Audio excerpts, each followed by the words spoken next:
Olá, pessoal. Sejam todos muito bem-vindos ao Conversas Transformadoras. Nós somos um espaço de diálogo sobre como podemos efetivamente transformar a educação e o aprendizado.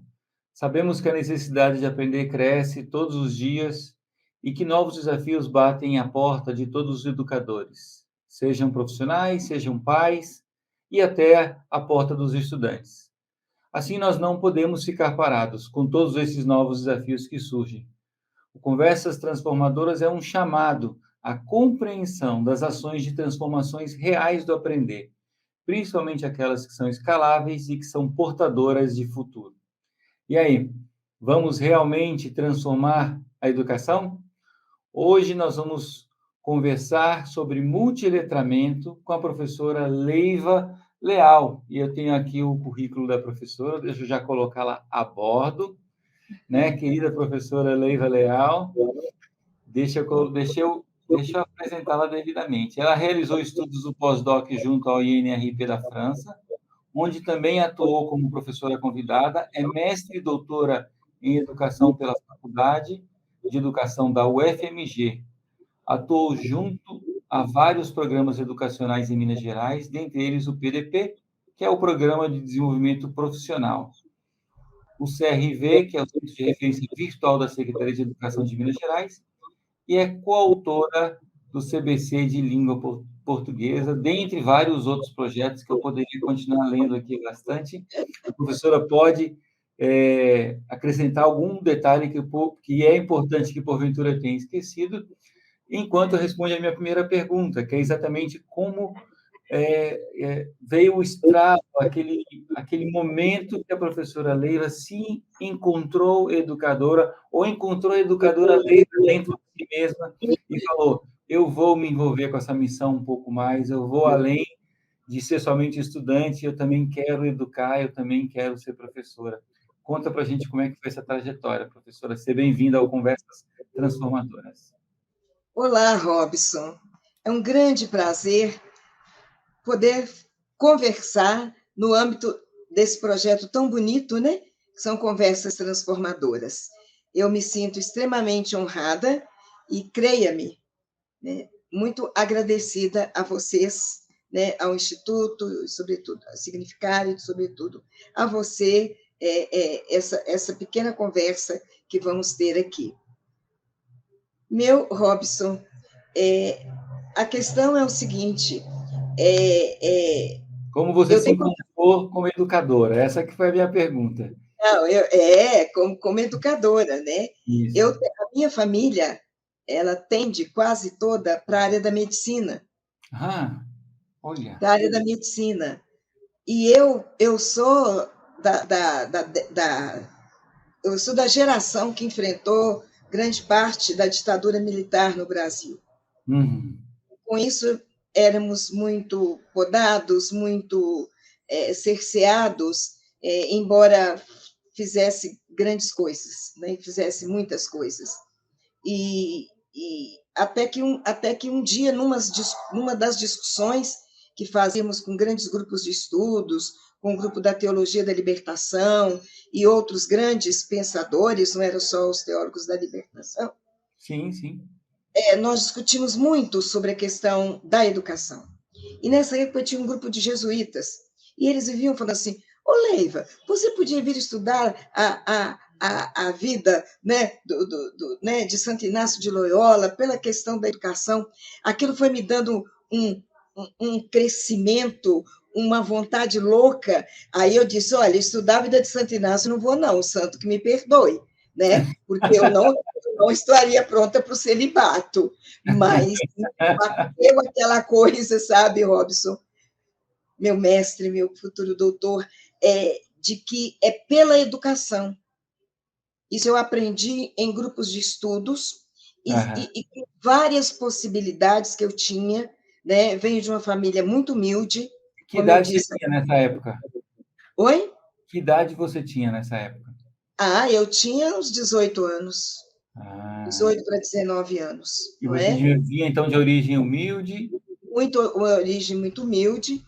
E depois eu já comecei a fazer em seguida a faculdade, né, de letras, entrei logo na faculdade de letras, e na época, Robson, você imagina isso há 50 anos atrás, né? Uhum. Você passar num chamado concurso de banco, né? Uhum. Banco do Brasil, Banco da Caixa, eu passei no concurso.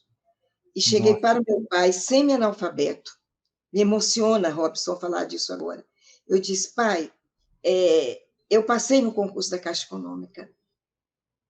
Aí ele já me antecipou e disse, eu já sei, mas você não quer ser funcionário da Caixa Econômica. Uma família pobre, uma família precisando. Eu disse, pai, você sabe que não. Ele disse, eu sei, você deseja ser professora, né, minha filha? Eu Nossa, disse, que meu pai. bonito. Aí ele disse, Robson, então que Deus te abençoe. E eu me Olha, sinto abençoada até hoje, Robson.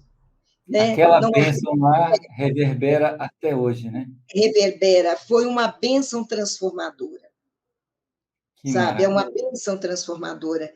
E nesse sentido, sabe, Robson, eu fico pensando às vezes quantos dos alunos que mais precisam de nós, e eu não estou falando só de classe social aqui, não, né? Porque Uhum. todos precisam igualmente. Quantos Sim, amigos, quantos colegas estão precisando um pouco é disso, né? Desse calor humano que vai transformar, né? Que vai poder dizer, acredita em você, você tem essa potencialidade. E que daí para, bonito. sabe, Robson, eu nunca abandonei, sempre estudei, estudo até hoje, né? Não passo um dia sem estar querendo aprender algo, porque com isso tudo você já percebeu o tanto de Paulo Freire que tem na gente aqui, né? Em Sim, você também, né? com certeza. Então, é um pouco isso, sabe? Eu fui escolhida e escolhi, né? Aham. Eu digo, Clarice Lispector, nossa grande escritora, diz o seguinte: eu nasci para escrever. Eu nasci incumbida a escrever. E eu Uhum. digo com muita humildade que eu nasci incumbida a ensinar.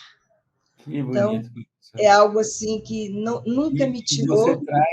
você traz não só na sua fala, mas no jeito de você se expressar, professora, você traz essa questão da afetividade da educação, que é uma questão fundamental também para que o aluno se sinta acolhido, né, para aprender. O aluno que sente essa afetividade, ele já entra de peito aberto para aprender. Enquanto o contrário, né, se quando ele chega, ele já é recebido com uma certa agressividade ou com um pragmatismo exagerado, ele já se recolhe um pouco mais, né. E isso não é fácil de aprender não, hein, professora. Isso vem na Não, não, eu digo um pouco que já vem da própria família. Eu acho que meu pai era um mecânico de máquinas pesadas, acho que o desejo dele era ser educador. Quando chegavam para ele, falava assim: ô, seu Melquides, o senhor tem dois filhos médicos, dois isso, doutores, e falou assim, mas eu tenho uma doutora que é a melhor de todas. já Então, ficou Robson, algo é doce, isso. né. E o que você acabou de dizer agora, eu assino embaixo, sim, com o meu coração e com minhas letras, o quanto que as pessoas que estão na nossa frente e que o destino nos colocou para que a gente ensinasse essas pessoas e as formasse para o mundo, o quanto que elas estão precisando disso. Né? Elas estão É, precisando demais. a transformação que vem. Né? E aí, Robson, se você me permite, tem muito, tudo a ver com o que você tão bem acabou de colocar, é que a transformação, que é um dos pilares, né, do Instituto aí, né, escalabilidade e o futuro, como que elas Uhum. estão uma colada, né, na outra, mas a questão da transformação, eu diria, Robson, como essa condição transitória da existência humana, porque se eu não Sim, me transformo, eu estarei sempre do mesmo jeito. O é, dia que eu não estiver me transformando, seja no físico, seja na escrita, seja em alguma coisa que eu pensava, eu morri, eu com certeza. parei de ter existência, né? E do ponto de vista da educação, que é o foco, né, nosso aqui, o foco do Instituto, eu diria, Robson, que não se trata apenas de mudança. Às vezes, em grandes projetos de formação, que sempre estou em projetos de formação, acabei de fazer um agora para a rede municipal de Betim, Uhum. muitas horas com 500 professores, Que e às legal. vezes eles falam assim: não, professora, eu estou procurando mudar, mas às vezes você não tem alcance, nem eles também, com todo o respeito, com todo o carinho, por isso Uhum. nós estamos aqui, que Sim, não é uma simples mudança, por exemplo, de uma teoria, que não é uma lógico. simples. Ah, eu me dá um conjunto de atividades que eu quero aplicar. Não é isso. É uma transformação, a moda Paulo Freire, por uma causalidade histórica. É É. aquele momento histórico, aquele momento, aquele acontecimento da existência é que me faz pensar, é aqui que eu tenho que mexer. E a pessoa Né? tem que, ela tem que conseguir enxergar a mudança que já está acontecendo em toda a sociedade, em todas as pessoas, né? Em todos os motivos, em todos os propósitos. Quando ele enxerga que existe essa mudança acontecendo, ele vira um ator dessa mudança também. Mas eu Ai, queria, que ótimo! mas eu Que queria entrar no multiletramento. Espera aí, eu quero entrar no multiletramento. A professora é uma grande especialista nessa área. Começa contando para a nossa audiência, professores e professoras, o conceito de multiletramento e a importância do multiletramento, principalmente nos dias de hoje. muito bem, Robson. Você é um interlocutor que eu queria, sempre queria na minha vida, porque interage naquilo que a gente pode expressar, Robson. Eu sempre tenho dito, Robson, nos meus escritos, em vasta publicação, que a escola, a sociedade, as pessoas que se colocam no lugar de transformadoras, como você diz, eu senti que eu tenho que transformar e que eu posso transformar, Uhum. precisam de acompanhar os sinais dos tempos, né? Ah, com Quais são certeza. os sinais dos tempos? E esses sinais estão, como você acabou de dizer, em muitos lugares. E num desses lugares, Robson, está realmente a questão do letramento, Uhum. né? Então, o termo, né, como você já levantou aí muito bem para nós, que é multiletramento, eu preciso de voltar ao letramento, né? Sim. Que o letramento ele se referia, ele é do final do século XX, né? E surgiu na Alemanha e foi chegando aqui para o Brasil depois no início do século, no final, né, do século, início do século XXI, e com a noção do seguinte, né, Robson, que o letramento ele era o foco dele é mais visual, é mais verbal. Desculpa, é verbal e escrito, ou seja, Sim. saber ler e saber escrever. Escrever. Então, era considerado uma pessoa letrada, Letrado. é aquele que sabia ler, aquele que sabia escrever, mas efetivamente o texto verbal, né? O Aham. texto verbal. Aí, como você mesmo já disse tão bem aí, né? O mundo mudou, Mudou. deu uma virada tão grande, e a gente vê, né, meu querido Robson, que nas últimas décadas a sociedade vem funcionando a partir de uma diversidade de linguagens. As linguagens são diversas, mas não só a partir de uma diversidade de linguagens, mas também de múltiplas linguagens que elas não estão mais separadas, elas estão misturadas. É uma Aí trama, você, né? É uma trama, elas estão exatamente, elas não multiconectadas. estão separadas, elas estão misturadas. Aí chega a noção do multiletramento, que é exatamente o quê? Você ser alguém, ser um sujeito contemporâneo que seja capaz de ler não só o verbal, mas o não verbal, o icônico, o digital, o visual, o pictórico, né? Tudo que está, tudo aquilo que me. Vou usar uma expressão aqui para adiantar um pouquinho, viu, Robson? Tudo aquilo que me produz um sentido, tudo Sim. aquilo que é fruto de alguma interação. E eu posso olhar para uma imagem, ainda que não tenha nada escrito nela, e ela me falar algo, na verdade, Robson? Sim, sim. Posso ler um poema, e nesse poema ele está todo tá todo visualmente trabalhado, com fundos, né, coloridos. Vocês sabem disso muito bem aí no Instituto. Com Então, certeza. o que exige do sujeito é uma ver que essas linguagens, elas são diversas, elas Uhum. estão misturadas, então, e elas estão também transmutadas em várias mídias. Sim. Daí o conceito de multiletramento e multimodalidade juntos. Porque o que é a multimídia? É o que nós estamos fazendo aqui, né? O que a gente está conversando aqui vai virar um podcast, Delas, né? não é verdade? Então, de uma conversa, a gente está se vendo aqui, você Ah, muito lindo aí em Portugal, eu muito linda aqui em Belo Horizonte, não sim, é? sim. Mas essas imagens depois, elas vão sumir e vai aparecer a nossa voz, né, Sim. carregada dessa emoção, desse momento.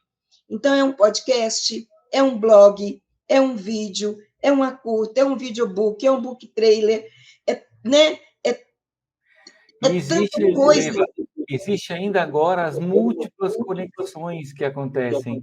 Por exemplo, a Leiva vai escrever um livro e nesse livro o Leiva vai citar esta conversa e através de um QR Code a Leiva vai conectar aquele leitor a esta conversa. E provavelmente dessa conversa, ao final ele pode voltar para o livro, ou seja, os caminhos também são múltiplos, né? E eles estão muito mais interconectados do que antes. Existe a possibilidade de você colocar essa conversa, por exemplo, é, através de um código nos muros de uma universidade, que quando as pessoas Exatamente. passem, essas paredes se revelem para as pessoas num debate para que essas pessoas possam se engajar e também debater. Então, o que eu penso assim também é que as pessoas elas têm que se abrir mais agora também, né? Antes a pessoa podia falar, não, eu consegui ler e escrever, eu escrevo bem, eu leio bem, só que com o multiletramento, nós temos que aprender muitas outras caminhos, outras vertentes, outras mídias possíveis. Então temos que estar abertos. Excelente.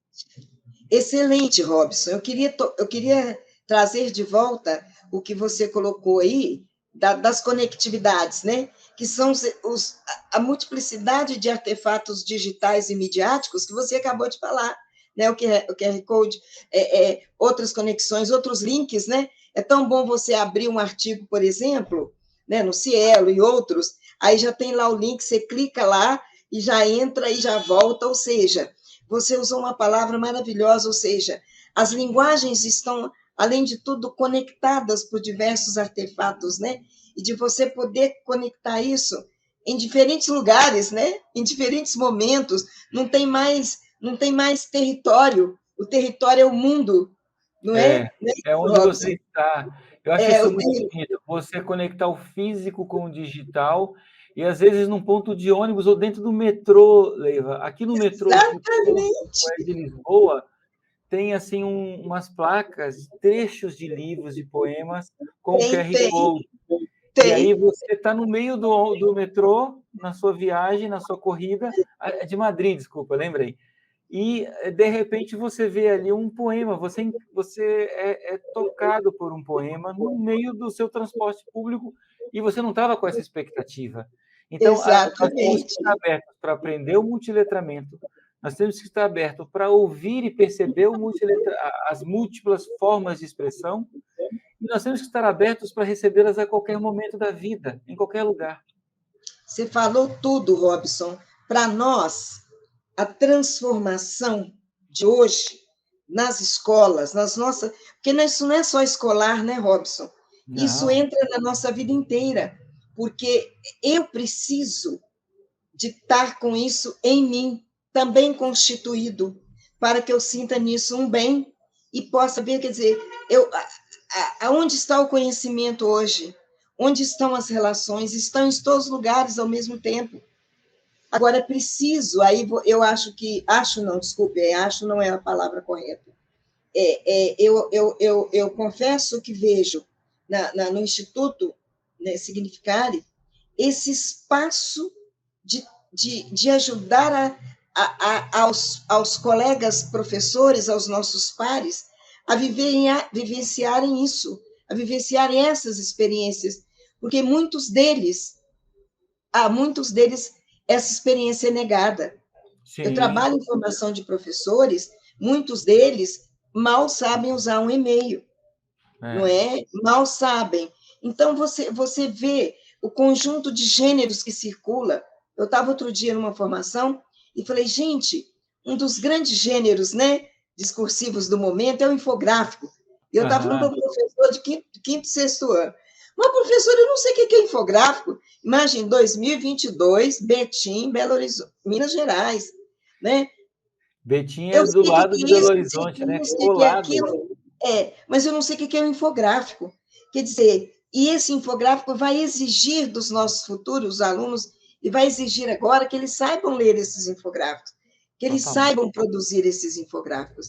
Então, Robson, eu vejo que a transformação em termos das linguagens, nesse momento e de escalabilidade, ela se encontra exatamente nesse ponto que a gente tocou.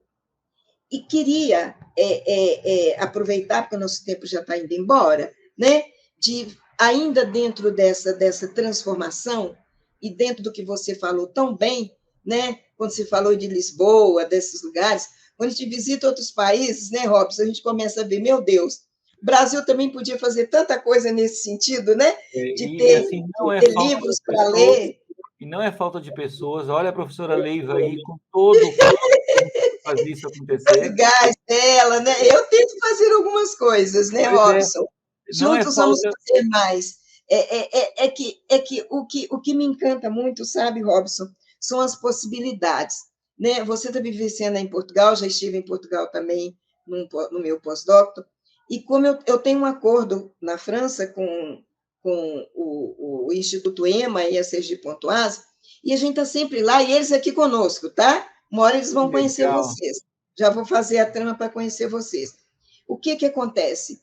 Há muitas ações de leitura escrita, ações, né? Então, dentro de uma escola, por exemplo, tem livro espalhado, inclusive, no banheiro. Tem livro, sabe? E é isso que você está falando. Você está lá, você está em Lisboa, passa lá né, numa tela com o QR Code para você olhar. E aí, meu querido Robson, com todo o meu agradecimento ao Instituto, eu queria trazer essa discussão bem rapidamente. Desculpa, só voltando ao que você disse antes. Portanto, mudam os modos de ler e mudam os modos de escrever. E as pessoas têm que estar abertas, né? Tem que estar aberta. E ao mudar os modos de ler e os modos de escrever, eu remeto a quem está nos ouvindo, né, futuramente, que olhe a BNCC. A BNCC está falando dessas habilidades, todas essas habilidades, dessa incorporação do multiletramento e da multimodalidade.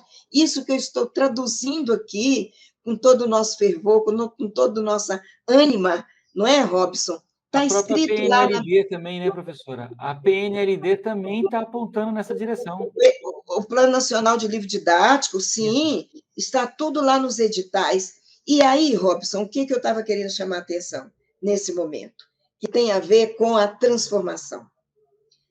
Além de transformar os modos de ler e de compreender, à medida em que eu lido com esses diferentes gêneros, nessas diferentes modalidades, nesses diferentes artefatos sobre os quais já falamos agora, você faz algo fenomenal, que é mobilizar diferentes operações mentais. Aí entra nos processos de aprendizagem, que é um dos carros-chefes do Instituto, não é? É pensar nos processos de aprendizagem seguindo esses 3 pilares. Quer dizer, um professor, com 1000 desculpas, a gente está aqui para dizer exemplos, né? Um professor que só trabalha, por exemplo, usa nas suas atividades um blog, a leitura de um blog, ou sempre o menino está escrevendo uma narrativa. Esses alunos serão bons em blogs, bons leitores em blogs, bons leitores em narrativas, mas serão péssimos leitores nos outros gêneros e nos outros artefatos digitais. É necessário variar, né, professora? É necessário variar. Por quê, Robson? Você fez a pergunta exatamente no tom, porque eu não transfiro, não há transferência cognitiva. Para isso acontecer em mim, eu preciso de viver essas experiências. Sim, Aí é sim. lindo demais, Robson. É algo assim É que nos... impressionante como a professora enxerga o futuro, porque a professora está falando uma narrativa de como as pessoas leem, que se comunicam e recebem as comunicações de outros, não só pessoas, outras instituições,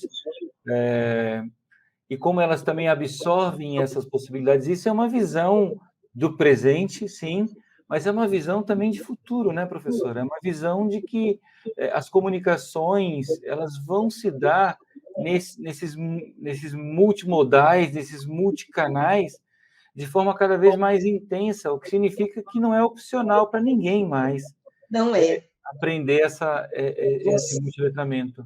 Outro ponto fundante que você trouxe.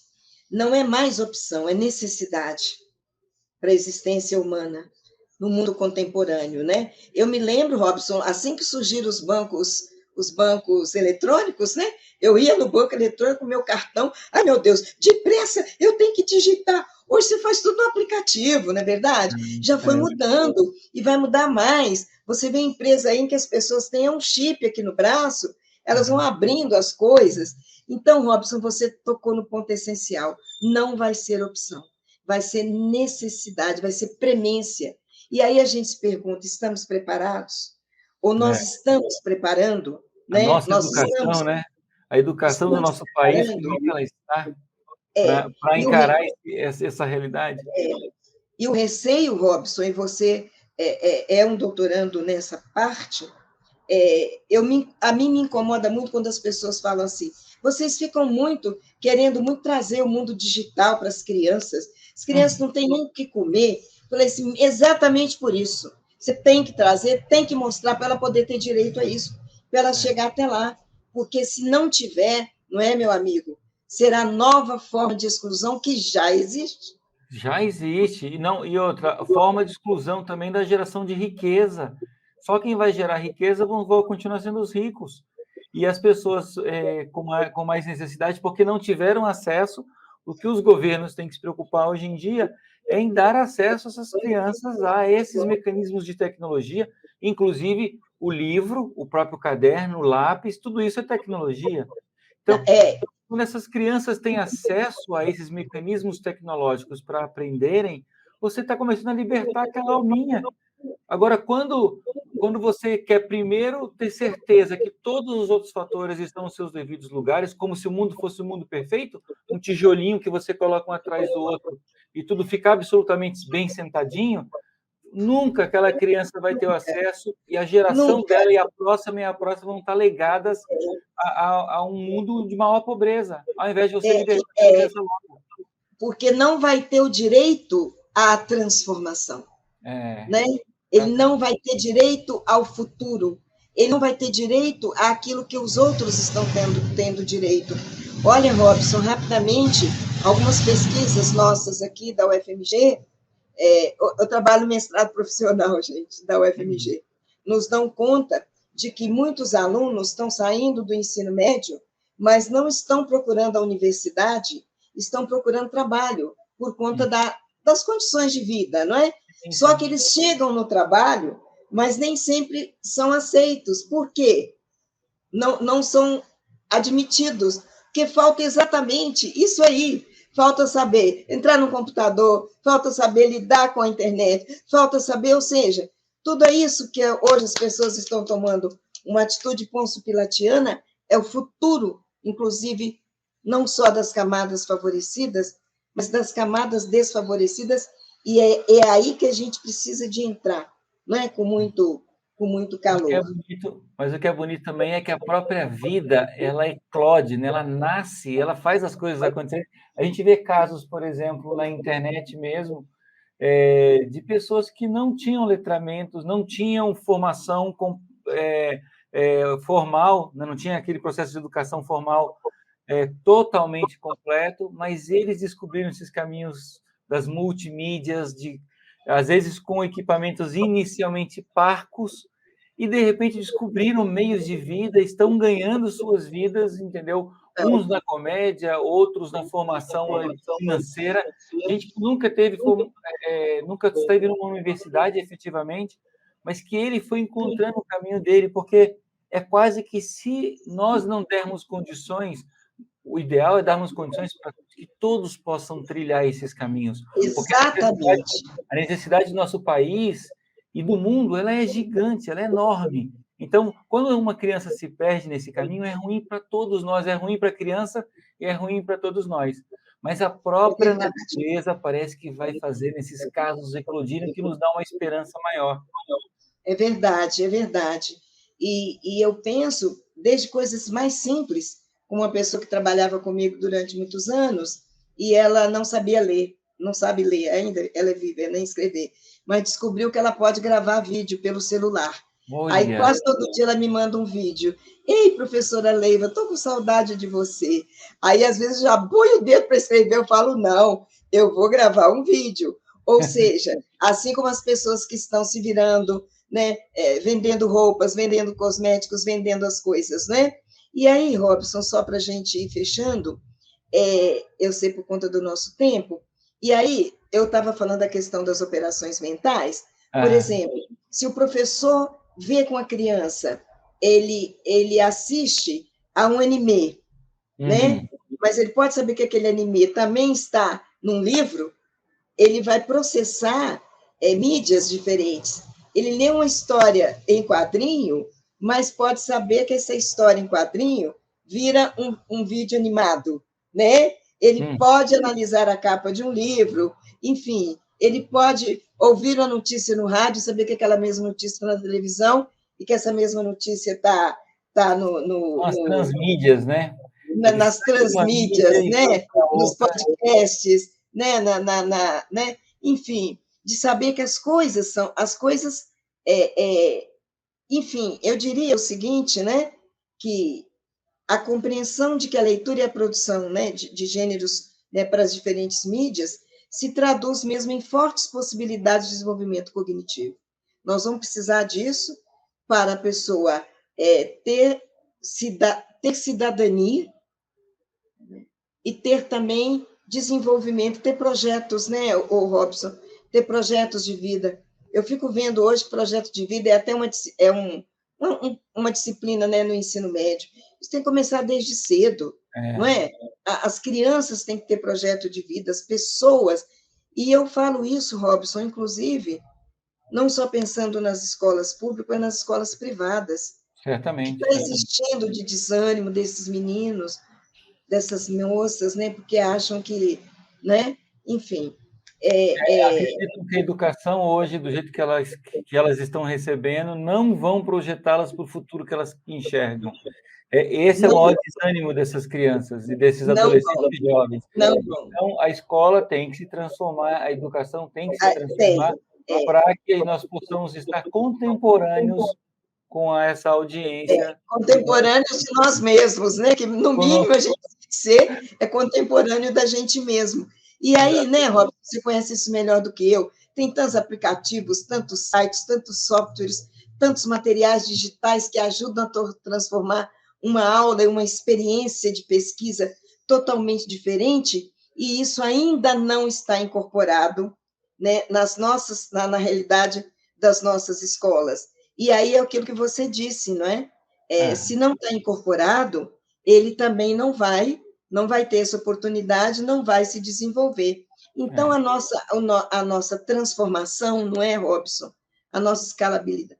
A transformação precisa de começar por melhores políticas públicas, né? Não que não existam, mas as que existem são muito incipientes, né? Ainda são muito incipientes. São.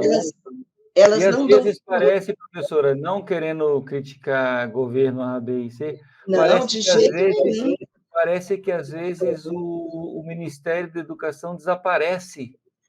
Parece que, assim, que essa instituição nem existe, às vezes. Parece que faz assim, vupt, e a gente fica tentando encontrar uma forma de encontrar o caminho de volta, de achar uma estratégia para que as pessoas olhem e falem, estamos indo nessa direção aqui como país. Nós que lutamos, não é? Pela educação, não há educação sem a formação adequada dos nossos pares, que fazem essa educação na sala de aula. Então, quando eu estou lá no mestrado profissional, que eu consigo, né, dialogar com o meu professor, que só faz o profissional em letras onde eu atuo, se for professor de língua, né, de linguagem. Então, a gente vê o quanto que há por fazer, o quanto que ainda as formações nas universidades são muito fragilizadas, deixam muitas lacunas, e como que as políticas públicas, sobretudo as atuais, elas não estão, mas não estão propiciando, né, condições de que nós, universidade, estejamos junto com vocês, né, Então, Robson, as políticas públicas, sem política pública, professora, não vai haver transformação em escala para a educação. Tem que ter política pública. E hoje parece que as políticas públicas estão desconectadas com o presente, o que dirá com o futuro. Exato. Ou seja, nós estamos carentes, eu diria, de bons líderes, gestores públicos que promovam Existe muita coisa sendo feita, tá? Eu não quero ser incorreto, né, com os profissionais de educação que estão buscando alguma transformação. O problema é que a sociedade muda a um ritmo e ela não pede licença. É isso que você diz, professor Robson. Robson, o seguinte, a escola não consegue acompanhar o ritmo das mudanças, das transformações que estão acontecendo no mundo. E, por isso, ela não está mais se fazendo interessante para as crianças, para os meninos. Nessa formação, eu pergunto, conte aí algo que você fez que foi exitoso. E tudo que eles contaram que era exitoso era fora desse lugar comum. Olha. E eu perguntei, você ficou feliz? Eu fiquei. E os alunos ficaram felizes? Ficaram. Eu falei, então vem cá que eu vou te dar um abraço. Você tem que tomar essa coragem. Você só se transforma quando você toma coragem de correr esses riscos. Deixa isso que já está tão tradicionalmente convencionado e vamos transformar.